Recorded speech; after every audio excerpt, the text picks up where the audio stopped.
EMRS hostel warden, और इसमें कई प्रश्न बच्चों के आ रहे हैं। इसमें से जो कमेंट में मैंने देखे मुख्यतः ये है कि टारगेट स्कोर प्री में क्या करें कि 10 गुना में नंबर आ जाएं।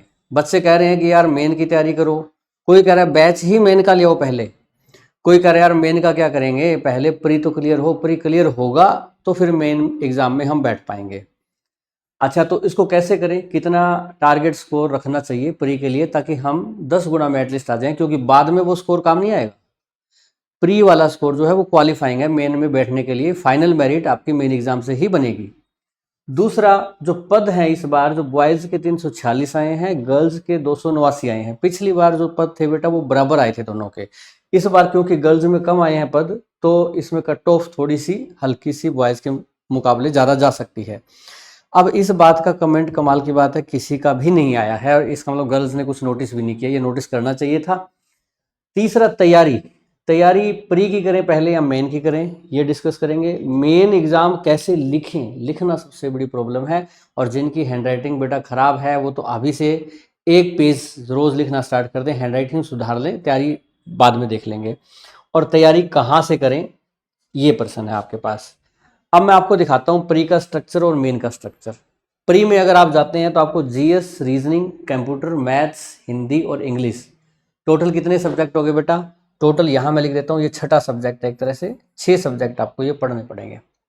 जो आपका 7वां सब्जेक्ट है वो आपका एक तरह से पार लगाएगा एडमिनिस्ट्रेटिव एप्टीट्यूड यानी प्रशासनिक अभिरुचि। ठीक है, वो सबसे इंपॉर्टेंट है क्योंकि वो मेन एग्जाम में मेरिट में वही आएगा। अब बात ये आ जाती है कि प्री में कैसे करें हम। प्री में देखो, जीएस में 10 में से 5 नंबर तो ले ही सकते हैं, मैंने ज़्यादा आपसे अपेक्षाएं रखी ही नहीं है। रीजनिंग में 15 से 11 की अपेक्षा मैंने रखी है। कंप्यूटर में आपको 15 में से 10 की रखी है। आप कह दोगे कंप्यूटर तो जी मुश्किल होता है, पर ऐसी बात नहीं है बेटा, ऐसी अपेक्षाएं जो हैं आपको रखनी ही पड़ेंगी। और इसके बाद बेटा आपका है मैथ्स। मैथ्स में 30 में से 20 मार्क्स आप ले सकते हैं, नहीं तो आप चाहें तो 22 तक का स्कोर भी कर सकते हैं। 30 में से 20-22, बच्चे 28-29 भी करते हैं, मैं उतनी उम्मीद नहीं रख रहा हूँ। हिंदी में 20 में से 18 का स्कोर, ठीक है। और इंग्लिश में से देखो सिर्फ 10 में से 5, क्योंकि इंग्लिश ज़्यादातर बच्चों की कमज़ोर होती है, मैंने बहुत कम एक्सपेक्टेशन रखी है।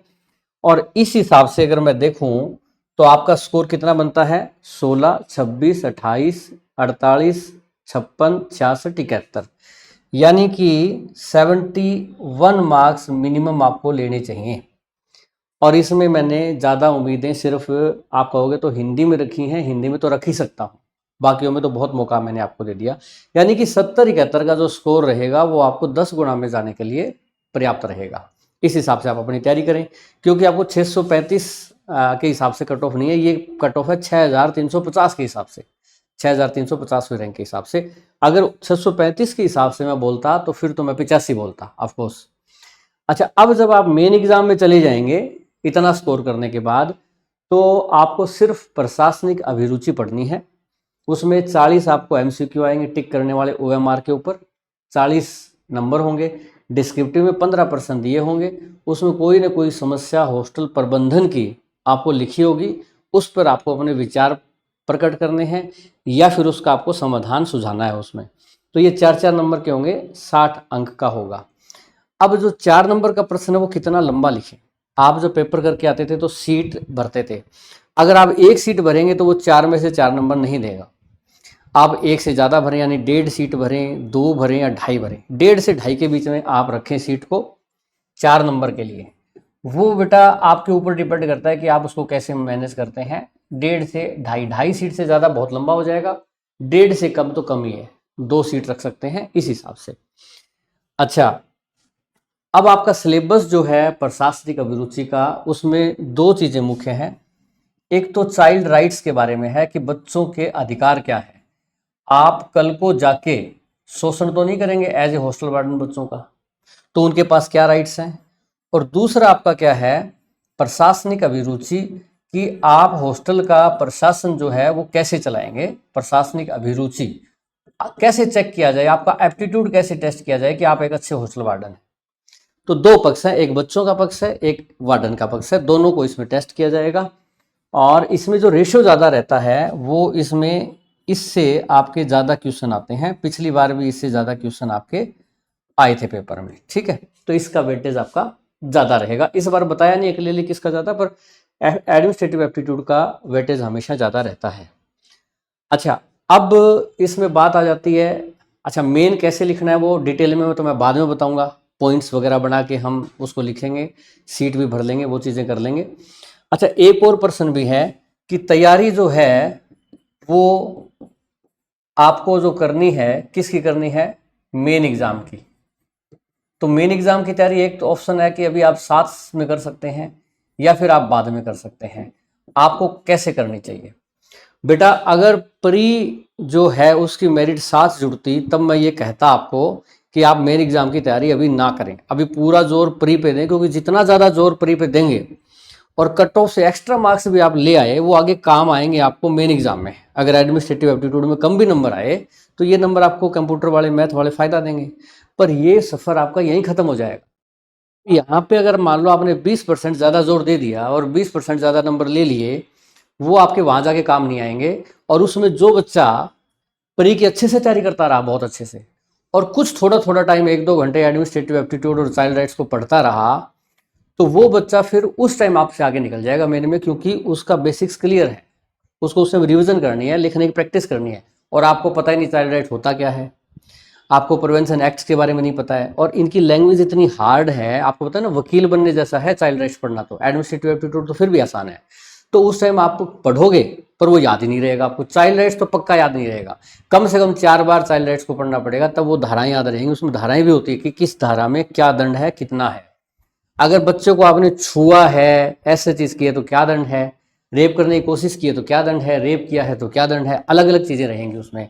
तो इसके लिए जरूरी है कि आपको एक ब्रीफ आइडिया पहले हो जाए, आप बेसिक तैयारी साथ साथ में करें और उस टाइम दोबारा तैयारी करें। दोबारा से तैयारी आपकी मेन की होनी चाहिए।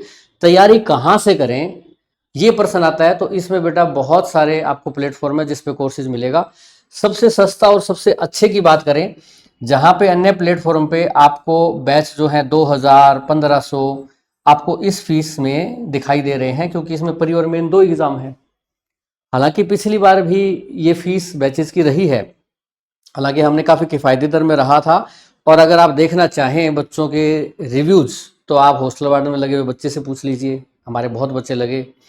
दूसरा, अगर हॉस्टल वार्डन की वीडियो देखेंगे आप, जो कि पिछली बार मन्नू राठी यूट्यूब चैनल पे हमने प्रैक्टिस सेट वगैरह जो भी चलाए थे, मैराथन चलाई थी, उन मैराथन के जाके नीचे कमेंट पढ़ लीजिए एक बार, नोट कर लीजिए मन्नू राठी यूट्यूब चैनल, और उसके नीचे कमेंट्स आप नोट कर लीजिए, उन कमेंट्स को पढ़ लीजिए, वो स्टूडेंट्स के हैं, वो संतुष्ट हैं तो फिर आप हमसे जुड़ सकते हैं।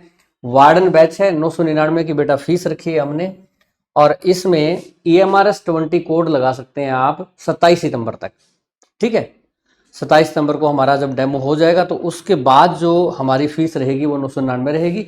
उसके बाद बेटा कॉल ना करें, डिस्काउंट वगैरह के लिए आती रहती है, हर बार होता है, पर आप तब तक डिसाइड करके ये ले लें। उसके बाद 999 का रहेगा। प्री प्लस मेन दोनों तैयारी रहेंगी।